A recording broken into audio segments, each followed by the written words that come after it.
Hi, everyone. Gerry Dulac along with Ray Fittipaldo at Acrisure Stadium, where the Steelers were embarrassed by the Seattle Seahawks in their home opener, 31-17.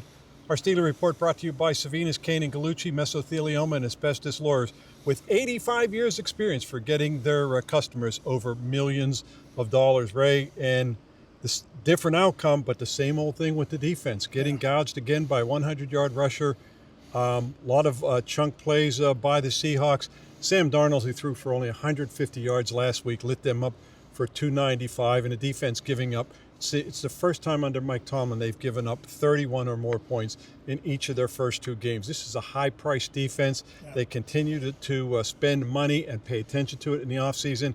And we're not only seeing the same old thing, we're all actually seeing worse things from them. Yeah, I mean, Gerry, I thought the run defense was actually good early, but by game's end, just because the Seahawks had a lead and Sam Darnold was doing what he was doing in the passing game, they gave up 118 yards, I think it was. And it's now the 11th time in the past 21 games that an opponent has rushed for more than 100 yards against them. So you mentioned your stat about the 30-plus points to open the season. This is the first time since November of 2021 that they've given up 30 in back-to-back games. Yeah, you have to go back to the 1989 season where they were blown out in the first two games, 51-0 and 41-10, to find the last time the Steelers gave up 31 or more points in each of their first two games. And the other thing, too, Ray, about rushing 100-yard rushers, only the second time now in Mike Tomlin's tenure that they've allowed a back-to-back 100-yard rusher in each of the first two games.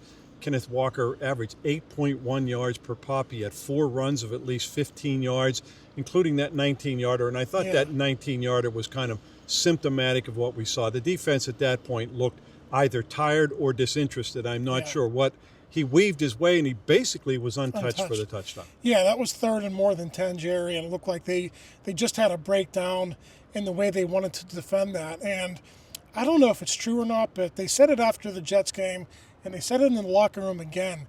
It's not so much that they're being out-physicaled, it's they're being out-schemed. They're not in the right places.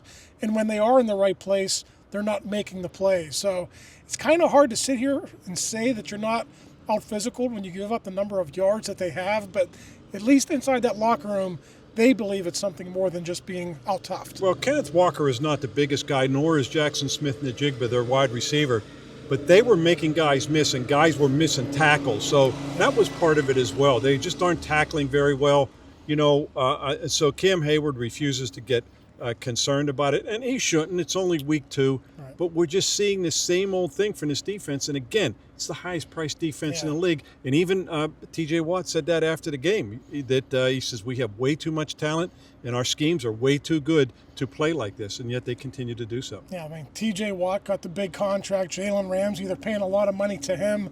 Cam Heyward, Alex Highsmith. I mean, there's a lot of money tied up into this defense, Gerry, and it's not so much that they're just average. They're well below average now. When the stats come out on Tuesday morning after the Monday night game, they are going to be a bottom team in terms of points allowed and yards allowed, and that's not a good place to be after week 2. Ray, the Steelers came into this game with injuries in their secondary. Joey Porter Jr. was out, and their safety, DeShon Elliott, is probably going to miss at least 1 to 2 more games.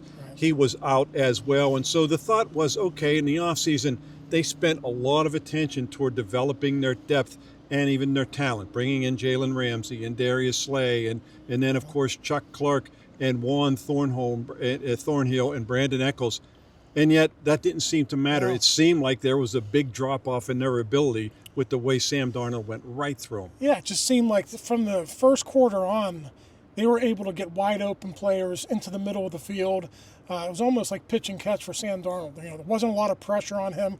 I think that's also part of the problem, Gerry. There's no interior push from the defensive line, and because of that, T.J. Watt, Alex Highsmith, Nick Herbig, they haven't been able to be factors in the game either. So it's a secondary that's a little bit long in the tooth. I think they need a pass rush to be successful, and until that happens, I think we're going to see more of the same. Yeah, Cam Heyward said he's never seen a good secondary without a good pass rush, or a good pass rush without a good secondary. But one of the few instances, Cam Heyward did get the interior push right back at Sam Darnold. He deflected the ball. Nick Herbig picked it off and raced 51 yards, whatever it was. but they didn't capitalize on that, Ray, the way they did a week earlier, capitalizing on turnovers. And the other opportunity they missed was when they were at the Seahawks 3.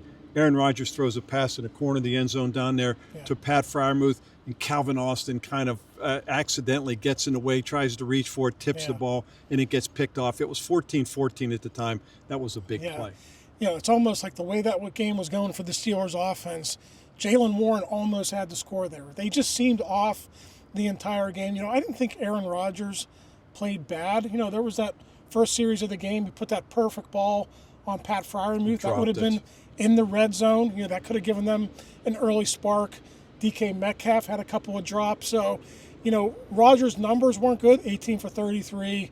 He had the 2 picks. I don't think either of the picks were really on him. The second one was in garbage time. He's trying to make a play. So, yeah, he can play better, Gerry, but he didn't get a lot of help from his teammates. Ray, last week special teams made the big play. Kenneth Gainwell stripping the ball on the kick return. Steelers recovered, punched it into the end zone. One of 2 touchdowns they scored in a 50-second span, turned that entire game around. Today, different story. A bad special teams play probably cost them the game. Their rookie, Kaleb Johnson, failing to go recover the ball in the end zone, treating it like a punt, letting it roll. The Seahawks jumped on it for a touchdown. First time that's happened in the league in 45 years where somebody just pounced on a loose kickoff in the end zone for a touchdown. So, it was a rookie mistake, but it was a costly one for him. Yeah, Barry Foster did that in San Francisco way back when. I remember 1990. I was in high school. I was there. You were there? Yes. I was in high school. I was yelling at the television, how can you do that? Now we're in the press box, we're yelling the same thing. Right, Barry Foster, at least that one wasn't for a touchdown, but the 49ers recovered the Steeler 5 3 plays later. They were in the end zone. So, we're seeing these events. We're going back in time for some of these ignominious moments for the Steelers, and especially on defense, Ray. Aaron Rodgers was saying after the game, it's week 2. He says, last week, he said, with our offense, he heard people outside the building talking about how great their offense is. He goes, and it wasn't so much this week. He's not going to, Cam Heyward said he's not going to ride the roller coaster. And Aaron Rodgers just cautioning, look, it's a long season. Don't get too high, don't get too low. All that being said, they're in New England next week for a road game. So you're going to get too low. They're in Dublin the week after that, then they get their bye, then they get back home, Gerry. It seems at the very least, given the fragile state of things, given the injuries, they at least have to split these next 2 games if they're going to have a shot. Yeah, the Steelers, they are in New England where they've never had much success over all those years. Of course, that was when Tom Brady was the quarterback. Ray and I will be at that game. We'll be bringing you the recap following that game in Foxborough. For Ray Fittipaldo, I'm Gerry Dulac. You're watching Post-Gazette.com.